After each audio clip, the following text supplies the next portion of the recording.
সন্তানকে ঘুম পাড়ানোর সময় 3টি সুন্নাহ পালন করলে সন্তান শান্তিতে ঘুমাবে এবং ওই সন্তানকে কেউ কোনো ক্ষতি করতে পারবে না।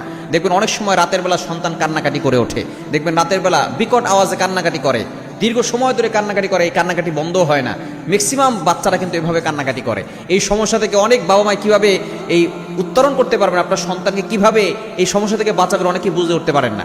আপনার সন্তানকে ঘুম পাড়ানোর সময় যদি 3টি সুন্নাহ ফলো করেন, 3টি সুন্নাহ মেনে যদি আপনি আপনার সন্তানকে ঘুম পাড়িয়ে দেন, তাহলে দেখবেন আপনার সন্তানকে আল্লাহ তাআলা সকল বিপদ আপদ থেকে হেফাজত করবেন।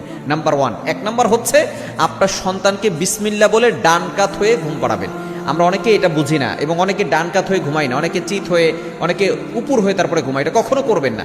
আপনি আপনার সন্তানকে ডান কাত হয়ে ঘুম পাড়াবেন, নিজেও ডান কাত হয়ে ঘুমাবেন। বর্তমান চিকিৎসা বিজ্ঞান বলছে, এটা নবী ইসলামের সুন্নাহ বটে, তবে চিকিৎসা বিজ্ঞান বলছে এই ডান কাত হয়ে ঘুমালে একজন মানুষ সুস্থ থাকতে পারে, তার হার্ট ভালো থাকে, পাকস্থলী ভালো থাকে,